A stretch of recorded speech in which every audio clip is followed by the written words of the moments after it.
नमस्कार स्टूडेंट्स।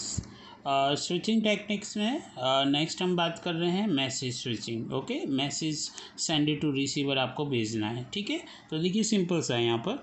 वैसे सपोज कीजिए हम वही एक वापस से सर्किट बना देते हैं। A B C D E and F. Okay, ये आपका एक कंप्लीट नेटवर्क है। ठीक है, कोई भी टोपोलॉजी हो सकती है, यानी आप यही चाहें कम्प्लीटली कनेक्टेड, यानी मैच टोपोलॉजी हो सकती है आपकी। ठीक है, ये आपस में ये सारे लिंक हैं। ठीक है, और इन लिंक के थ्रू आपका मैसेज ट्रांसफ़र होगा एक जगह से दूसरी जगह। ठीक है, तो देखिए जैसे अभी तक हमने बात की है सबसे पहले सर्किट स्विचिंग की। ओके, तो सर्किट स्विचिंग में क्या होता है, आपका एक डेडिकेटेड पाथ होता है आपका, है ना।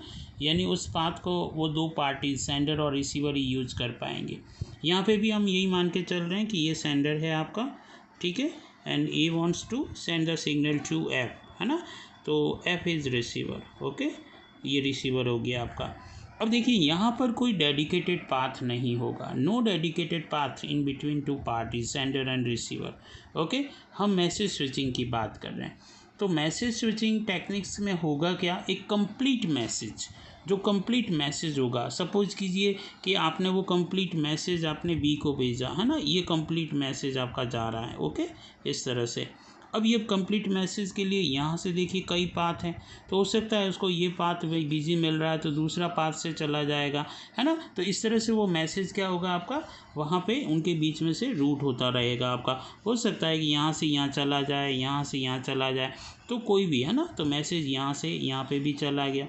ओके, यहाँ से फिर आगे ट्रांसफ़र कर लिया आपका इस तरह से। तो ये आपका एक तरह से कह सकते हैं कि मैसेज आपका ट्रांसफ़र हो रहा है। हो सकता है कि मैसेज आपका यहाँ से ये रूट भी आपका मैसेज, है ना, सेलेक्ट कर लें। ज़रूरी नहीं है कि एक ही हो, मल्टीपल पाथ मिल सकते हैं।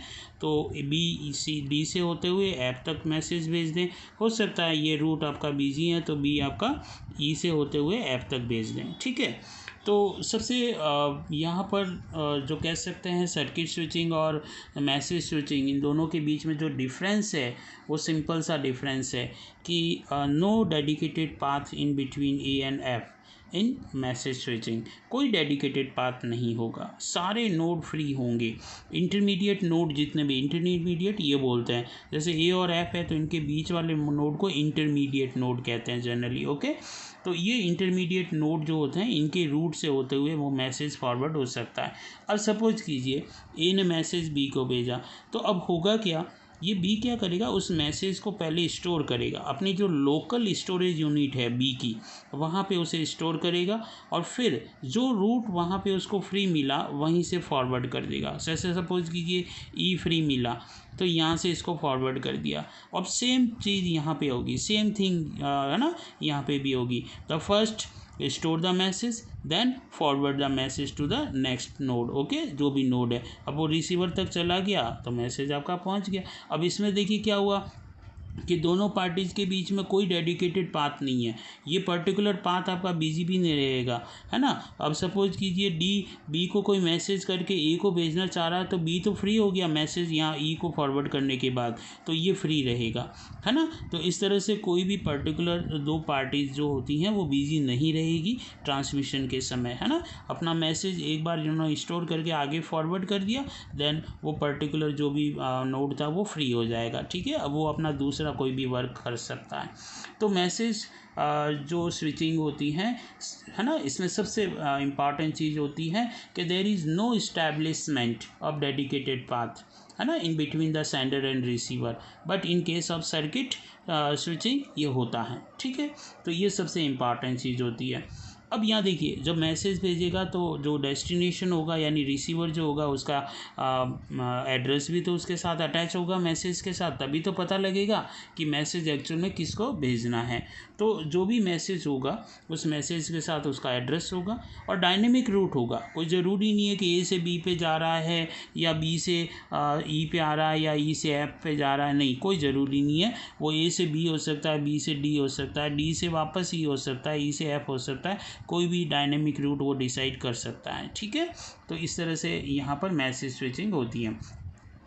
तो मैसेज स्विचिंग जो होती हैं पहले से ही जनरली ये जितने भी इंटरमीडिएट नोड होते हैं बहुत ही अच्छे प्रोग्राम्ड होते हैं आपके, यानी इंटेलिजेंट होते हैं, है ना। और कौन सा रास्ता सेलेक्ट करना है वो सारी चीज़ें इनके पास होती हैं, यानी कि हार्डवेयर एंड सॉफ्टवेयर का बहुत अच्छा कॉम्बिनेशन होता है और ये अपने आप में एक इंटेलिजेंट नोड होते हैं। ओके, और डेटा पहले स्टोर करते हैं, यानी मैसेज पहले स्टोर करते हैं फिर आगे फॉरवर्ड करते हैं। सो हम यहाँ पर इसे कह सकते हैं कि store and forward network use करता है ये, है ना, यानी स्टोर एंड फॉरवर्ड नेटवर्किंग जो आप मेथड कहते हैं उसे यूज करते हैं। ओके, तो इस तरह से कोई भी मैसेज, है ना, कोई भी नोड इंडिपेंडेंटली अपना रूट जो भी होगा वो आगे से आगे फॉरवर्ड करता रहेगा। ठीक है, तो मैसेज स्विचिंग के अंतर्गत ये सारी चीज़ें होती हैं।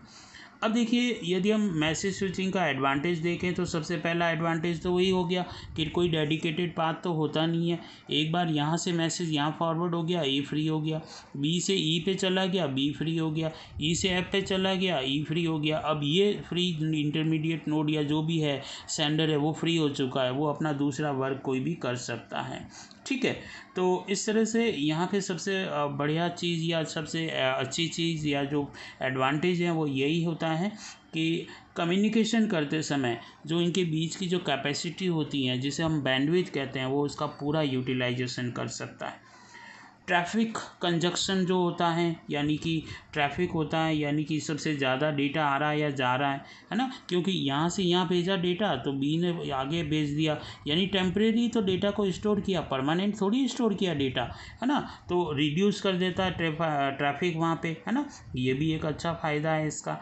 ओके, तो प्रायोरिटी जो होती है इसकी मैसेज भेजने की प्रायोरिटी कि भाई इसको पता है मेरे पास मैसेज आ गया, तो सबसे पहले वो उसको प्रायोरिटी देगा कि यार मैनेज करना है नेटवर्क को, है ना, डेटा मुझे आगे भेजना है, तो वो सबसे पहले डेटा भेजेगा फिर दूसरा वर्क करेगा आपका। ओके, इस तरह से नेटवर्क की जो साइज़ होती है वो भी वेरी कर सकती है। हो सकता है ए से एफ के बीच में तो ए से बी, बी से सी, सी से डी, डी से ई और ई से एफ, तो ये देखो इतना बड़ा नेटवर्क बन गया। हो सकता है डायरेक्ट भेज दें तो छोटा नेटवर्क बन गया, है ना। तो इस तरह से नेटवर्क का जो रास्ता होता है या हम कह सकते हैं नेटवर्क की जो साइज़ होती है वो एक तरह से अनलिमिटेड होती है, छोटी भी हो सकती हैं और बड़ी भी हो सकती हैं। ठीक है, तो ये मैसेज स्विचिंग के अंतर्गत जनरली इसके कुछ फ़ायदे होते हैं। डिसएडवांटेज भी होंगे, बिल्कुल होंगे। यहाँ पे डिसएडवांटेज बहुत सिंपल सा कि यहाँ से यहाँ डेटा जा रहा है तो अपनी लोकल स्टोरेज में उसको स्टोर करेगा देन फॉरवर्ड करेगा। अब सपोज करो उसके पास उतना स्टोरेज यूनिट नहीं था, है ना, उसका जो कह सकते हैं मेमोरी इतनी नहीं थी, तो वो डेटा स्टोर नहीं कर पाएगा, है ना। तो जो भी इक्विपमेंट इसके पास है और उसके पास सफिशिएंट स्टोरेज यदि वहाँ पे नहीं है तो मुश्किल हो सकती है, डेटा को वो आगे फॉरवर्ड नहीं कर पाएगा। ये सबसे बड़ी एक मैसेज स्विचिंग के अंतर्गत प्रॉब्लम होती है। दूसरी अपन ये कह सकते हैं कि पहले ये मैसेज यहाँ गया फिर यहाँ जा रहा, मतलब यहाँ जाएगा तो पहले तो स्टोर करेगा तो टाइम तो लगेगा, बिल्कुल टाइम लगेगा, और फिर स्टोर करने के बाद वो फिर उसे आगे फॉरवर्ड करेगा, तो मैसेज में एक लॉन्ग डिले तो होगा at the time of transmitting. Okay, तो ये एक प्रॉब्लम जनरली मैसेज स्विचिंग के अंतर्गत होती है। ठीक है, तो हमने मैसेज स्विचिंग के अंतर्गत हमने इनके एडवांटेज और डिसएडवांटेज की भी बात की हमने। ठीक है, और कंपैरिजन भी हो गया आपका कि किस तरह से वो सर्किट स्विचिंग से कुछ अलग है ना।